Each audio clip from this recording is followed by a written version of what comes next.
Here too. My name is Drew Krupp. I run a consultancy that does operations, supply chain, and manufacturing, so I'm an ops guy. Before that, I was the chief operating officer for a manufacturing and distribution company. And then before that, I helped build out the supply chain for Amazon and launched Amazon Fresh, which was their first food delivery business unit that became Prime Now, which became Whole Foods. So we built out the SOPs for that. That's myself. I'm excited to be here. Great.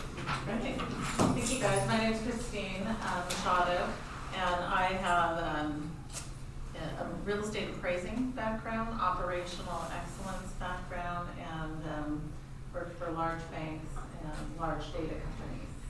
So looking forward to your guys' speech. And today you're going to be staying in your role, right? You're moving on and focusing on ethics. So that's what we'll be looking for in your presentations. Thank you. I think you're good. And usually with this classroom. Perfect. Good morning, everybody. I hope you had nice breakfast, and from the 90-second thing, you're relaxed now, and let's get started to the 10-minute presentation.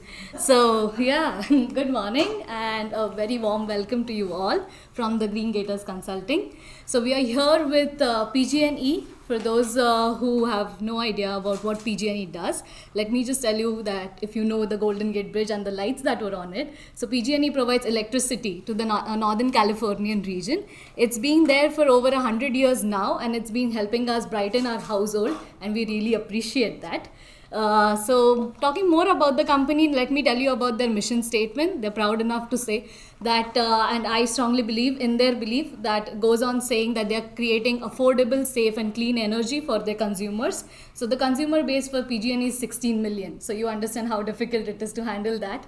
Well, being there for over 100 years and putting a lot of efforts into belonging to their mission statement, they are currently facing some backslash from the consumer end, where they are finding it difficult to connect with the consumer. This has been addressed by the CEO as well in various media platforms. She goes on saying that there is a need for PG&E to rebuild the connect with their consumer.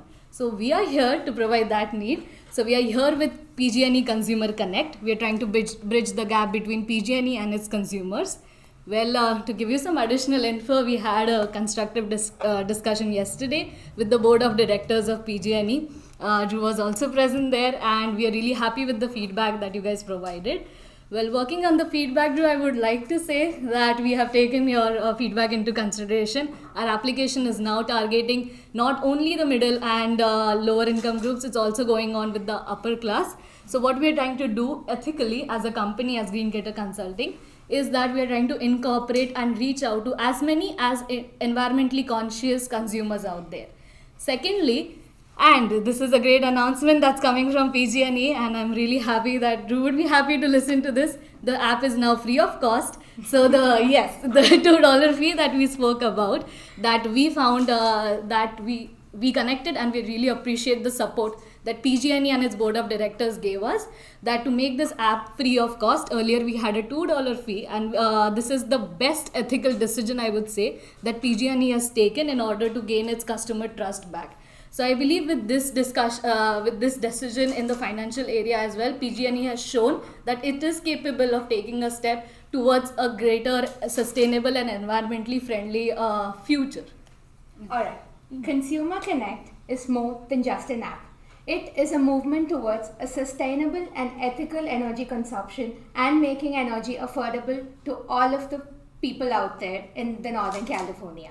So I would go ahead and put forth the point saying that we are not only ethical online, we take a step further and make it very ethical offline as well. So we have added an extra feature after Drew rightly pointed out, saying that we could have a feature wherein the households from a same neighborhood can interact with each other via the app, and we have gone ahead and did exactly that. So we have added an extra feature that's going to let the households from one neighborhood interact with each other, and we're going to be posting blogs at the end of every month saying which household's carbon footprint was the least for that month.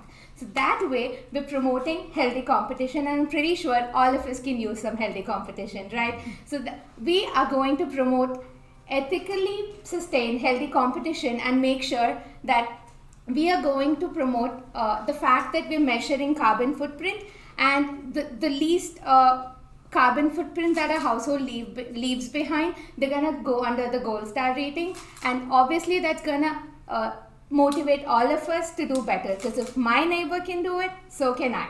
And we are also using AI as a tool to use all the real-time data that we have in order to do this. And when AI comes into picture, I'm pretty sure all of us know that data privacy comes into picture.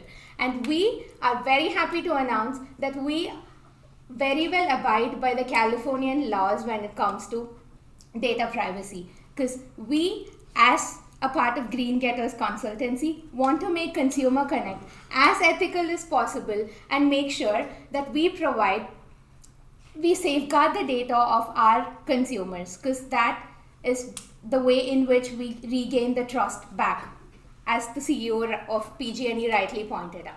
And I would go ahead and say, since we're using AI, the decision making is very unbiased. And at the end of the day, I would like to conclude by saying that ethical practices is not just a box that we as Green Getters Consultancy is trying to tick off. It is the foundation of Consumer Connect, and it is the basis of what we do in terms of making energy affordable, sustainable, and safeguarding the data of our consumers, because we value them and we want to regain the trust back. And I would go ahead and finish up by saying that we use ethical practices as a ray of hope to navigate through the biases of energy consumption to lead us to the shore of sustainability and energy consumption, and making energy affordable irrespective of what social status you fall under. Thank you.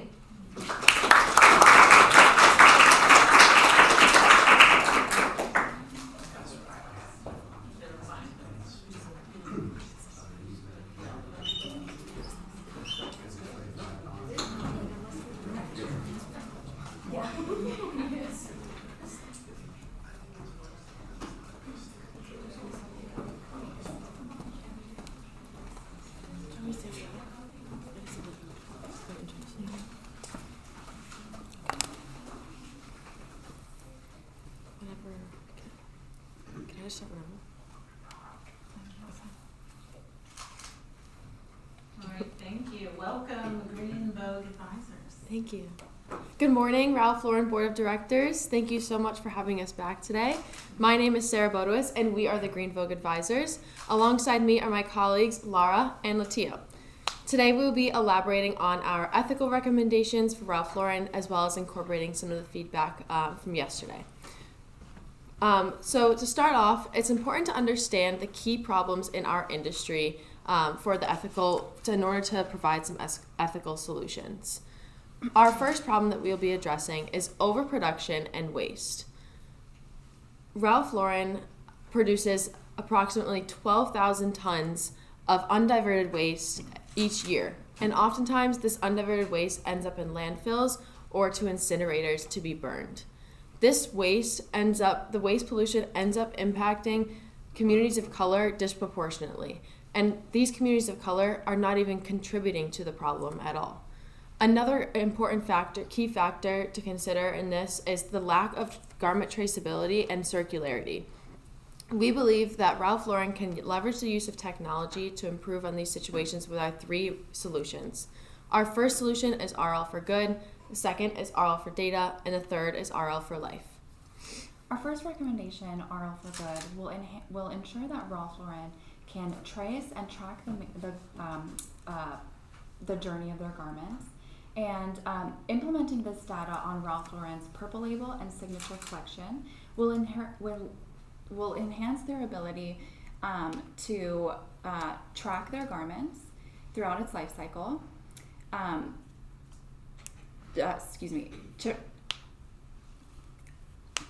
Sorry, can you? Excuse me, I'm so sorry.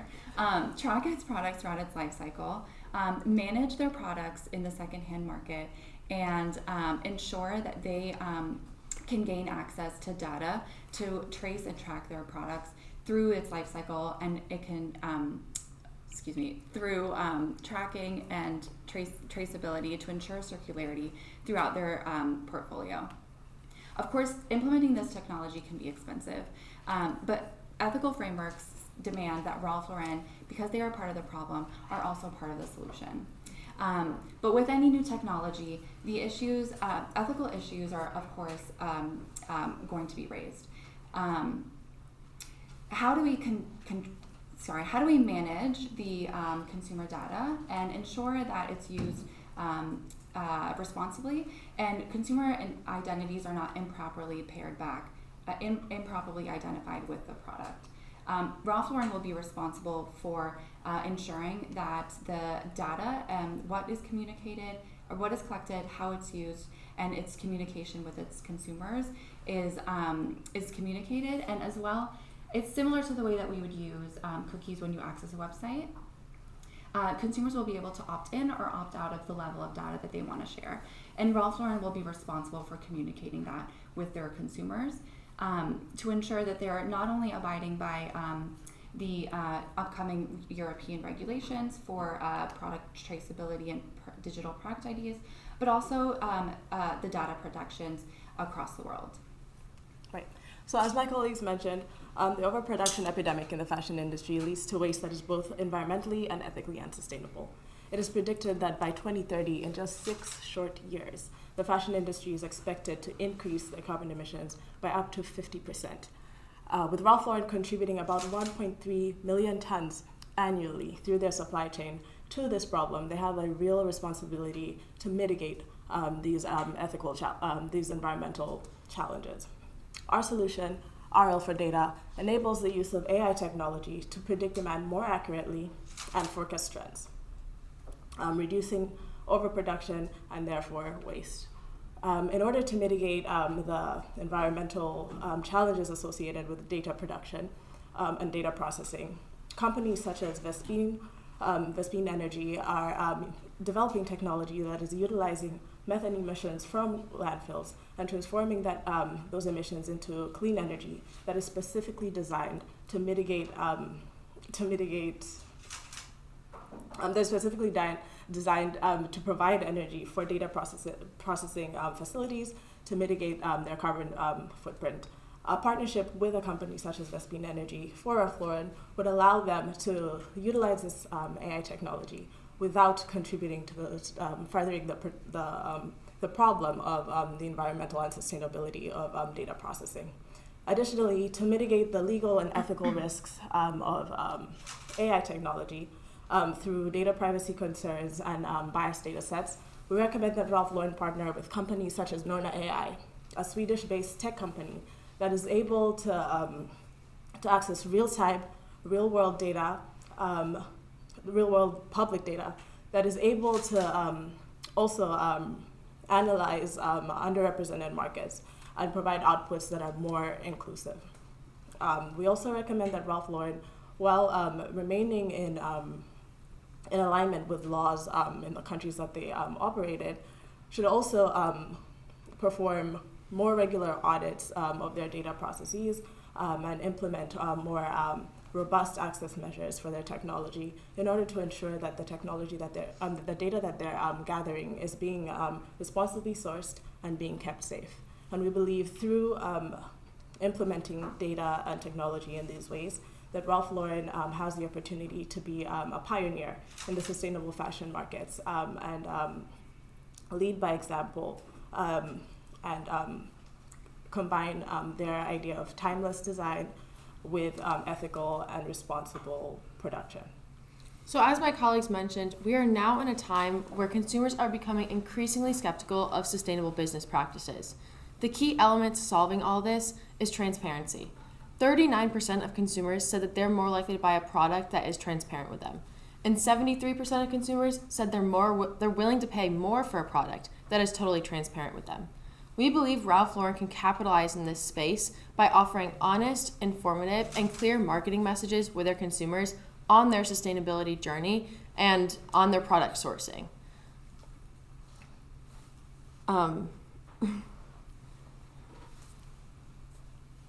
Sorry. I'm sorry. So our third and final recommendation is RL for Life. RL for Life will help to emphasize the timelessness aspect of the Ralph Lauren brand. Ralph Lauren is made to be worn, and it's made to be passed down from generation to generation. You see here a Ralph Lauren polo. This Ralph Lauren polo was designed in 1972. This design has yet to be altered since then. This is the exact same polo that you saw 50 years ago, and it's become the staple of the Ralph Lauren collection. We know that probably all of you have a garment that is special to you. Not only is it special to you because of where you bought it or because of the brand name, but it's special to you because of the memories that you carry with it, the emotional connection that you have to the garment. By leveraging the Ralph Lauren's emotional connection they can tie to their clothes and partnering this with our improvements in technology, we believe Ralph Lauren can lead the way towards a more sustainable future and help educate consumers on their ethical standards. Thank you.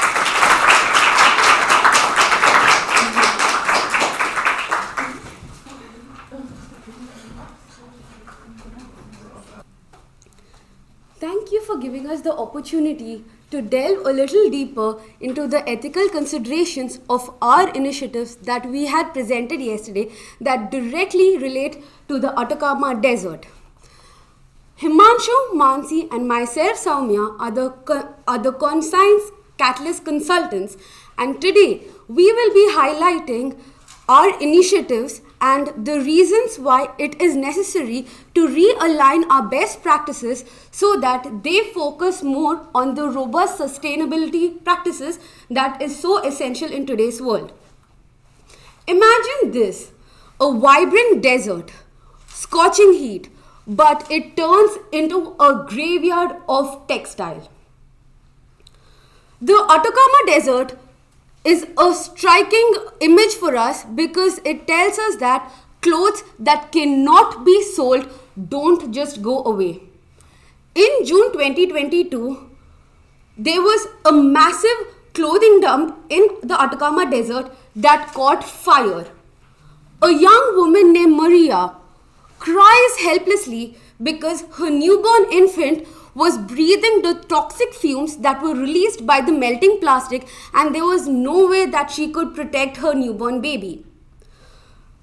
All of the toxic fumes were released into the air, and the contaminated air spread across the swamps of the IBESCC region, forcing citizens to take shelter and stay indoors while teams that are clad in hazmat suits tried to contain the situation. Each unsold t-shirt, every pair of jeans that is dumped in the Atacama Desert signifies our failure in managing our responsibility that lead to our environmental footprint that we lead back. This is not just Maria's problem, it's our problem too, because when Maria and her baby suffer, these ripple effects trickle down to her communities that instill fear and health concerns. So what are the ethical considerations of the Atacama Challenge? First is environmental stewardship.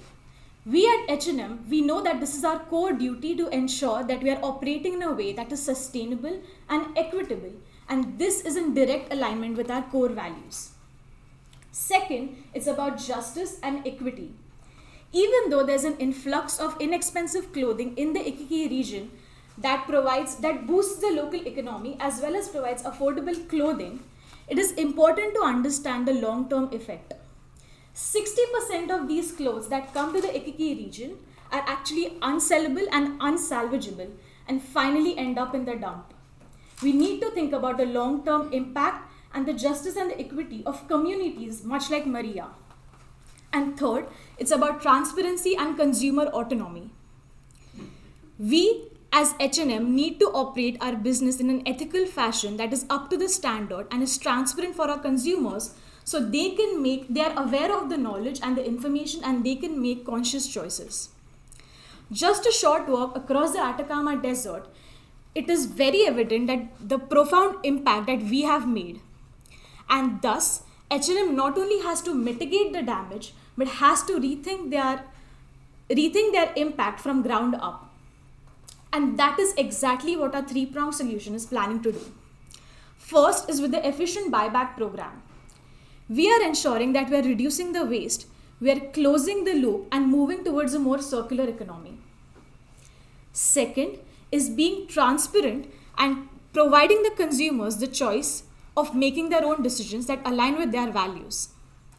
We have created the Conscious Cloth Framework, which ensures that we are providing transparent 100% information of how their clothes are being made, where are they sourced from, so that we are being accountable ourselves and putting the choice in the hands of the customer. And finally, with our innovative Atacama line, where we are bringing back the clothes from Atacama and ensuring that it is a beacon of dedication and making the consumers aware that what their choices are and what is the impact of their choices. Thus, at H&M, it is not just about resetting to a new paradigm of eco-conscious consumers, but we are actively constructing it so that we define what it is to wear H&M. Thank you, Mansi. We are defining our solution in 3 aspects, as we all know. The transparency, the first part is enhancing transparency by using our homegrown rating system, which is digitally verifiable and is put in all the labels of the garments which H&M produces. And also the second most important solution is the introduction of a new Atacama line of products, as Mansi told about. These 2 solutions, they not only they give the rights, they protect and respect the rights of the earth, of the Mother Earth and her children. And we also are aware of the conflict of rights between the economic outcomes and the environmental and social responsibilities of the companies. And we all know practically that profits take a higher place when we talk in board meetings. So that's where our consultancy comes in and partners with H&M, and we come with our solution to balance these rights. First of all, we know that our solution of the ratings, with the solution of our ratings, we are empowering the customers to have the information, the complete information about the garment which they are buying. And in this environment of high transparency and scrutiny, we at H&M would do our best to uphold the quality of the products and uphold our brand image in the market, and also cater to the rising consciousness about sustainability among the new age customers, and which are price sensitive too. And with the discussion with the board yesterday, we came to know that our solution is targeting a very small problem among the big problem which is in the world in garment and fashion industry. The recycling and buyback program would also affect the local communities, especially the local traders, which are earning a lot of money from the second-hand clothing trade, as well as the local communities, which is getting the clothes at very cheap prices right now. But we all know that these solutions are inefficient because they are leading to bundles and bundles of clothes being dumped into the Atacama Desert. And our solutions of employing the human resource locally in Chile in the recycler plants, which we have proposed, and also sorting the clothes at the source, especially at the vendors overseas, would solve the problem. So with this 3-fold solution which we have proposed, we want to lead the way in creating ethical fashion, and we do not want to respond to the criticism as other companies are doing right now. We want to be proactive rather than being reactive. And we want to lead the way in creating a sustainable future in fashion industry, and partnering with you guys, with all together, we want to thank you for helping us to lead the path in this crucial journey. One more thing that I would like to say is when we have done our estimates, we estimated a cost of $43 million, and to offset this, it would have been a revenue of $72 million. However, I would like to point out that the entire purpose of a solution is not to have maybe a red ocean or a blue ocean strategy. We are not looking at how long it will take for economies of scale.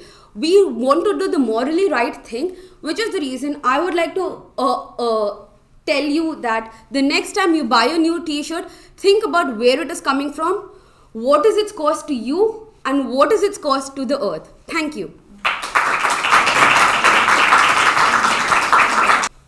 Ready? Yes. Hello everyone, and thank you for joining us as BP's executive team. Here today with me, on my right, we have Kendall, and on my left, we have Brooke, and lastly myself, Richard. Initially, you hired us to address all of the onshore gas flaring for BP by 2025, and you brought us back in today to address the ethical implications of our solution. The ethical considerations we will be addressing today include climate, health, and the Sustainable Development Goals. Brooke, would you like to comment on that a little bit? Sure, yeah, I can jump in. So we first want to ground us all in the commitments that BP has set in the space of climate, and we want to commend you on the aggressive targets that you've set. The first is being the first major energy producer to commit to the necessary goal of net zero by 2050. And just to make sure we're all on the same page about what that means for you, that is the balancing the emissions into the atmosphere with the emissions reduced from the atmosphere by 2050. You also were one of 3 major energy producers to commit to zero routine gas flaring by 2050, by 2030, which shows leadership in the space. And just again, to make sure we're all on the same page, gas flaring is when you are operating an oil operation and drilling, you hit natural gas, which is a byproduct of drilling for oil. And rather than capturing that natural gas and selling it as electricity, it is flared into the atmosphere, which has some implications for climate that we'll talk about shortly. Richard, did you want to talk more about the project specifically that we're proposing? Sure. So as we spoke about yesterday, our solution is a multi-pronged approach. On one part, we have a Crusoe investment in which we would invest in Crusoe. They would come in and set up all of their infrastructure, capture this stranded and otherwise wasted gas, generate electricity from this to power their co-located data centers at these BP sites. On the other part of the solution, we suggest that BP invest in the infrastructure to capture the gas themselves and generate electricity where the electric grid is available and sell this energy back to the grid for profits. This accounts for 20% of all of BP's flaring and 100% of onshore flaring and flaring in the US for BP. Brooke, would you like to add to that? Yeah, so our conversation today will focus on 3 main ethical considerations affiliated with gas flaring. The first, as Richard outlined, is climate, which I'll talk about. The second is health, human health, which Kendall will share about. And then the third we'll talk about is the implications for the United Nations Sustainable Development Goals, which BP has committed to all of. So I'll start with climate. As I stated, the BP has committed to net zero by 2050.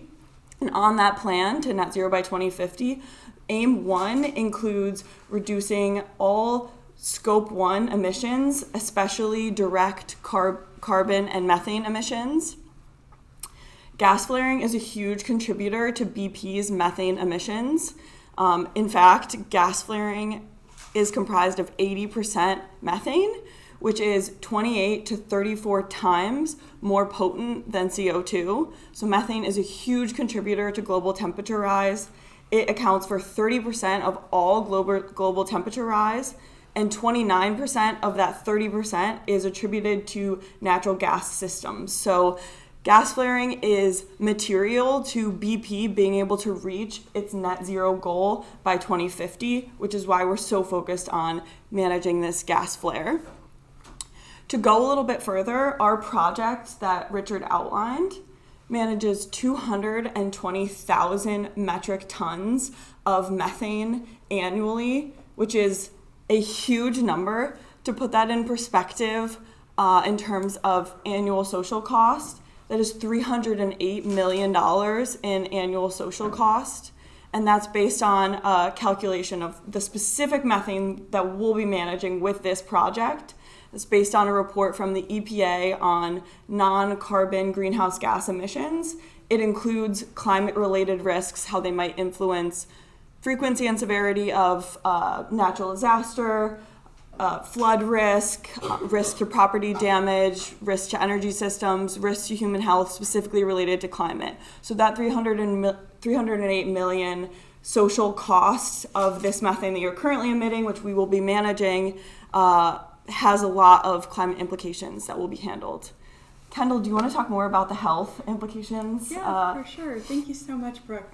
We went over the health effects in terms of our ethical analysis a lot yesterday, so I'm going to be going over some of those numbers again in terms of the questions that you gave us yesterday, going in a little bit more detail. Again, we want to keep in mind in terms of context that when we're thinking about gas flaring and the health effects on the surrounding communities, that's a 60-mile radius. So it is quite a large radius for any one of the flares that you're seeing on these sites. In terms of that, UNC Chapel Hill, which is where we get most of our data when we're thinking about the health analysis that we have, they kind of collected a lot of data from hospitals, specifically what they were seeing from these surrounding areas in terms of how many illnesses came in that were attributable to gas flaring specifically. And the two main ones that we were seeing were carcinogenic in terms of cancer, specifically leukemia, and respiratory, specifically with children and asthma. So kind of breaking that down a little bit, we're looking mainly at US sites. So those numbers in particular we're seeing 73,000 asthma exacerbations in children per year in the US, which is a really large number. This mainly means that these children are coming in who might have been genetically prone to having asthma, but were triggered by breathing in these gas flares, this toxic material that was coming down from that dust settling. This means kind of a range of they're either having asthma attacks or they're having other respiratory issues in terms of just hard time breathing, that sort of thing. That's what you're seeing in those cases. And in total, we're seeing about 700 deaths in the US alone attributable to gas flaring. Again, we're seeing that from the hospital statistics that UNC Chapel Hill collected, seeing that these deaths were specifically attributable to breathing in those chemicals, being exposed to the toxins that are in gas flaring. So I will be handing it off to Richard to talk about the SDGs now. Thank you, Kendall, for going into the health aspects of the flaring situation. As for BP, as a United Nations Global Compact signee, it's important to not only uphold current, but also adopt additional sustainable practices. By utilizing our solution, BP will be addressing Sustainable Development Goal number 3, good health for all at all ages. By utilizing our solution, we are reducing the number of deaths that Kendall had mentioned, as well as the number of asthma exacerbations near all of the sites in which BP operates. Secondly, we will be addressing Sustainable Development Goal number 12, responsible consumption and production. There's a finite number of resources on this earth, and it is important that we sustainably collect these resources. By burning off this natural gas through the gas flare, we are wasting this valuable resource. Lastly, we will be addressing Sustainable Development Goal number 13, which is climate action. Not only climate action, but taking urgent climate action. As we had recommended already, we recommend that this solution be implemented as soon as possible to not only reap the financial benefits, but reduce emissions as soon as we can. Kendall, would you like to wrap us up? Yeah, for sure. So just to kind of give a summary of all of the information that we've given to you today, and in terms of our plan that we're going to be hopefully implementing with you guys soon. This two-pronged approach that we are proposing with Crusoe and the capstone turbines is going to handle all of the gas flaring at the onshore sites that you've given this project to us to complete. 20% of all of gas flaring for BP will be handled by this solution, so we're really excited about that number. 4.1 billion in terms of added value is what we have found in terms of this proposal, so we're very excited to have that added as well. As Richard just went over, we have these SDGs that we will be helping to, ensure that BP is kind of keeping in with and standing for, especially since you are a signatory on the Global UN Compact. We know that this is really important to you. And overall, we want to keep in mind all of the promises that Brooke went over that you all have so graciously kind of gone for in this industry. We really want to make sure that you're able to uphold those promises and keep moving forward as an innovator in the industry. We're really, really excited to work with you. We want to get started as soon as possible to get these forms signed and get going on this project. So we hope we can get started today. Thank you.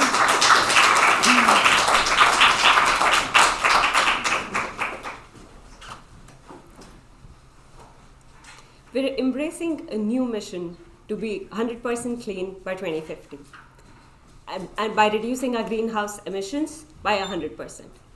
And we're not going to get there by doing flashy gestures, but by actually taking the hard but better path of reducing our emissions from air travel.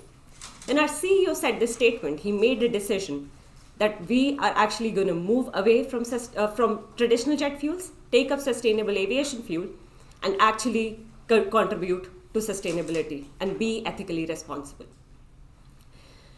A very good morning to the board present here today. I'm Apurva Jain and from Avian Consulting Group, and I have with me Gautam and Tanmay, and we are very happy to be back here today. As we move on to this solution, there is a basic underlying question. That is, what responsibility do the stakeholders in the aviation industry have towards the emissions caused by air travel? The United's mission, United's initiative of Flying Clean is a testament and a commitment to this initiative. By adopting SAF, it has taken the decision that it's going to move away from fuel and be more ethically responsible. As it takes this decision, it's important to focus on a few ethical concerns. We're going to be talking about 3 ethical concerns today. The first is about land use prioritization and feedstock. The second is pertaining to the emissions during the SAF production, because there is a difference between and how it fares against traditional jet fuel. And third is going to be about the cost differential between traditional jet fuels and SAF production, because there is a difference when it comes to the SAF prices, which is about 3 times. Now focusing on the first ethical concern, the fuel that we use today at United, it's made up of vegetable oils, it's made up of fats, and it's made up of waste oils.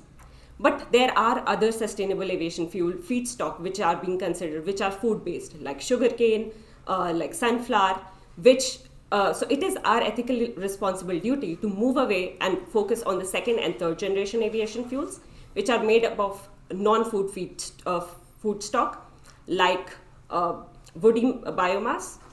And with this effort, we will ensure that there are no concerns about land use, and we will be able to move towards a sustainable future.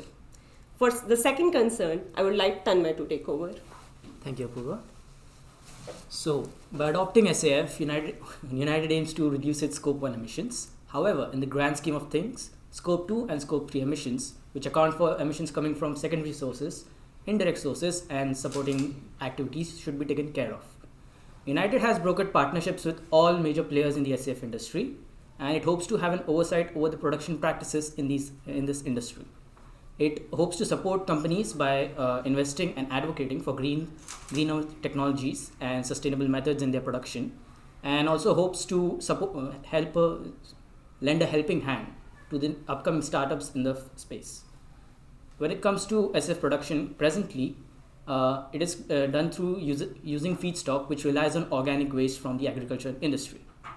However, when it comes to the agriculture industry, it's majorly focused on human consumption, and the supply for resources is quite limited. United hopes that through its Sustainable Flight Fund, it encourages the partners in the industry to support research and development in this sector, and so we can move on to 2nd and 3rd generation of SAF. Through its partnerships as well, United also hopes to invest in facilities which can use carbon capture technology to help reduce carbon emissions, as one of the facilities that United actually has built can offset carbon close to what would require 40 million trees. United also hopes that through government lobbying, it can increase the incentives for blending of SAF with traditional jet fuel, so that players in the industry are incentivized to work towards the same common goal of sustainable aviation. Handing over things to Gautam. Thank you, Tanmay. Let's delve into the third ethical concern regarding the adoption of SAF by United Airlines, the cost difference between the traditional aviation fuel and SAF. Firstly, let's understand the economic landscape in which SAF operates. So traditional aviation fuel, the companies have been using petroleum to produce traditional aviation fuels for a few decades now. Hence, the infrastructure has already been developed and has been existent for a few generations. Hence, the production cost out of these established infrastructure is less for traditional aviation fuels as compared to SAF. supply chain for SAF is complex too. It involves multiple raw materials, which increases the production cost. So, how can United manage these costs? Can they pass these costs to its customers? Let's look at some of the solutions. Government's initiatives like the government initiative like the Skies Fund. Government initiatives like the Skies Fund is one of the solutions to fund the infrastructure for this.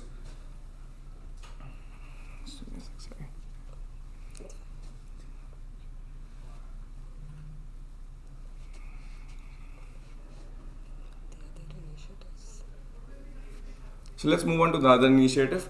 So second initiative, let's move on to focusing on the carbon emissions. Like many countries have started charging some carbon taxes for the carbon emissions. Hence, airlines might have to pay, like one of the examples for that would be Canada charges carbon taxes for domestic flights based on its CO2 emissions. Hence, the price for traditional aviation fuel is bound to increase, making SAF more viable. Another solution for that would be the SAF United SAF Alliance. This already has corporate partners, around 32 corporate partners, including Deloitte, BCG, and even Air New Zealand, which have all collectively made an investment of about $200 million in the past 1 year, showing their dedication towards sustainable aviation fuel. United in the last year also started with another initiative where they offered the option to the customers to fund this SAF adoption by making a small donation ranging between $1 to $7 per each flight ticket they book. It's surprising that in this only 1 year, around 115,000 customers have already made some part of donation, accounting for about $500,000 in its investments. So,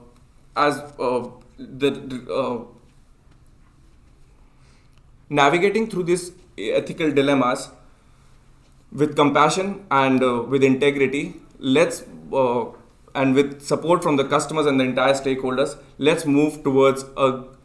build a greener future for United and the planet. Thank you.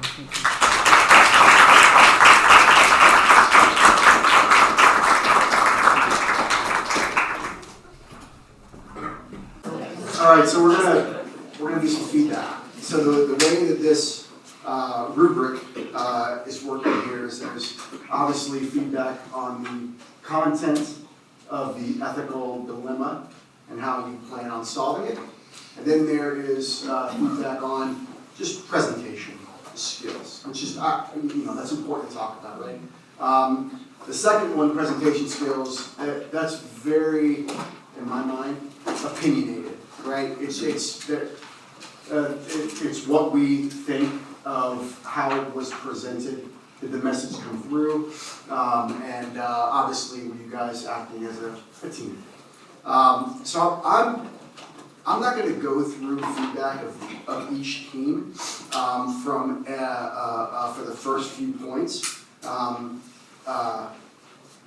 I'm going to make some general comments that I think will help all of us, right?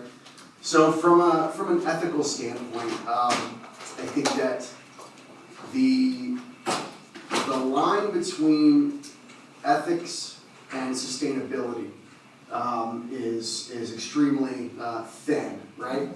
And I thought it was interesting that we talked a lot about sustainability today, and yes, that's an ethical issue. But talking specifically about the ethics of the issue, which some groups did a very good job of explaining why this is important, right? So I think that was something that we all could see and could hear. Another point that I thought was interesting and effective was giving a summary up front of what it is that you were going to talk about. I think that's for me personally, I think that's powerful of knowing what the topics are and what those goals are. And then similarly at the end, being able to, I thought it was powerful to be able to summarize again what it is that we talked about. I thought that was great. There's so much meat in the middle, right, that it's difficult to remember what it was that the points that we're making. So I thought that was powerful. Another point that is common and a common strategy is storytelling and giving examples, right? There's a lot of literature on storytelling and how that is super effective when it comes to public speaking. To give an example of that, when I was a Marine platoon commander, I was very bad at telling stories or giving examples. And I got that feedback from one of my colonels. I talked in front of my Marines all the time, and I had a couple hundred people. So I was experienced from doing that frequently. But that was feedback that I really took and tried to apply in any one of my talks. So I think that's personally I think that's powerful. A mix of qualitative and quantitative, right? Which is hard to do, right? So we had groups that were extremely quantitative, that threw a lot of data out, which is good to know your data, but making sure that it's not too much, because that starts to get overwhelming, right? But you need to have some data, because this is at the end of the day the triple bottom line. You have to have some sort of impacts and a business case, even if it's an ethical business case. But that's basically it. So to summarize, I would say that storytelling and examples is extremely important. Giving an introduction and a summary is, again, one of those things that is a necessity almost. And then qualitative and quantitative, having that balance, which again, that's an opinion of if you thought that it was too qualitative or too quantitative. This is not easy, right? This is not easy. I was a management consultant for the Big Four for years, and I had to brief boards, and I made more slides than anyone in this room, and it's a lot of work, and it's not an easy thing to do. The balance between too much detail and speaking at a higher level is very, very hard. So something I just wanted to say is this: the ones who presented this morning, obviously, that's tough to do, right? So I commend you all. You guys did a fantastic job over this competition, and that's my comments. Thank you. Good. I'll just add a little bit to it, and totally agree with what you said and the information. It will come up, right? This will come up in your business career, and you have to, understand that audience. And a lot of times it's with a board, and the board is just shuffling in different topics. They're only getting together once a month, most of the, and sometimes every other month is different, open and closed. So you're getting your chance in there to make your point.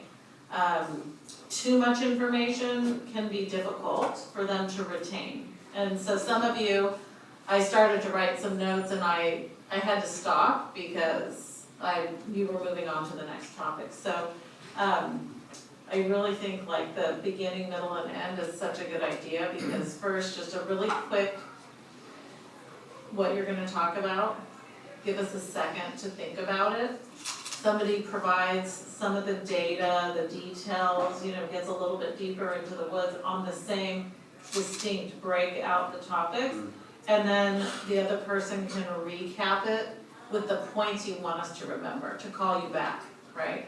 So you're kind of making your point, and then you want us to call you back and say, yes, those are the ones, I know what they're talking about, right? And so thinking about that, like, Because when you're talking up there, and I know this is rehearsed, it's a little bit different, but when you go in front of a board, it feels the same way because they're the big wigs, you know, and you're just like, I can't even think anymore, right? But then just to try not to be rehearsed, but to say, I have these points to make.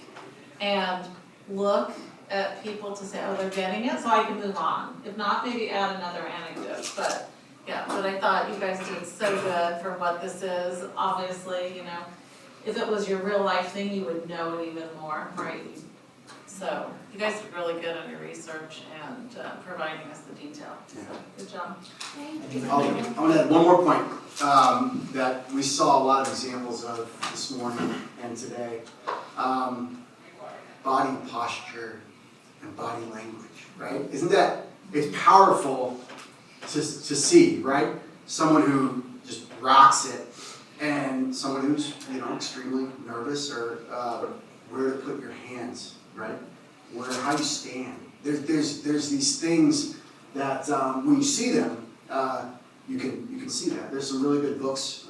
Executive Presence is one of them. There's some great TED Talks on body posture. But this isn't a critique. It's something that we see that registers with all of us, right? So just something to think about. Okay. Any comments from the team? Questions or you know, we'd love to hear you guys' feedback on each other. Not feedback, but Sure. like when trying to talk about ethics, I mean, you mentioned that there has to be a balance between the amount of data that we give and the qualitative input as well. But how do you decide, because it's ethics, so like what is expected out of a presentation where you are only supposed to talk about ethics? Like how qualitative do you get and where do you draw the line? I would say, I mean, my answer is a question, right? Okay. I think that's where, when we talked a little bit about sustainability and the ethics as a fine line, is I pull out the ethics and then I start to support with a little sustainability and then hop back to my point, right? So it's almost like you take, you guys had a couple of ethical points, right, that you walked through. So also treat those little pieces like a beginning, a middle, and an end within that, right? So you tell me what we're gonna do, you give me a little reason why, and then you bring me back to the epic. Okay, got it, you know? And then you can move on to the next one. So you kind of break down those in the same way, in my opinion. Yeah. No, no, you said it all. Does that help? Yeah. Any other comments, just in general?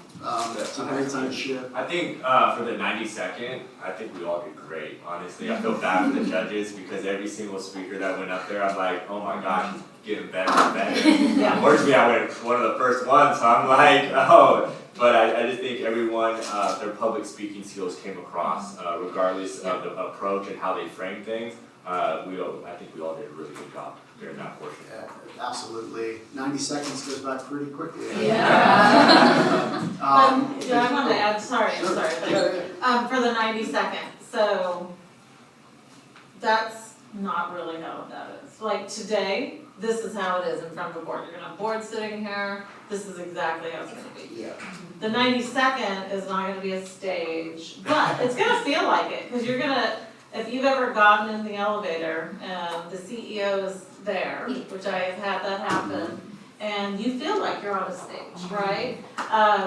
So being able, I don't know, just starting the conversation is what I had to focus on too, right? And so you have to realize your 90-second end when that elevator door opens, and did they stop to hold the door and keep talking to you?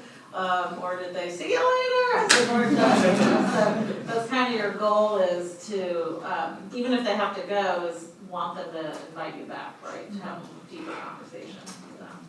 Another point I'll add on there is that what Jeff said this morning, it's a muscle. That's how I think about it. Public speaking. The more that you do it, obviously, the better that you get.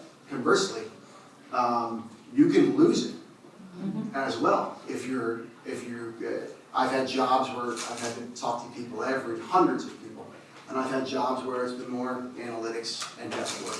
I can see myself just losing that sometimes, right? So it's just something to think about, right? Is I think about it as a muscle, and you have to train it. Anything else? Any other general comments? Or? I'll just add to the 90-second. I think some are trying to jam so much into the 90-second, but what's your point to grab the attention, right? And the thing about executives or boards is they're people too, and they like a little humanality, a little, they like to be put at ease as well. So if you get nervous, they're like, oh my gosh, I'm so nervous for you, and that's what they're thinking about, right? Versus just kind of the topic, so. Just remember everyone's here. That's exactly right. No, it's a great point. Anyone else? Well, we thought you did a wonderful job over this week, and hope you guys can relax now and go out to Santa Monica tonight. Have a nice time. Yeah, thank you guys. Thank you.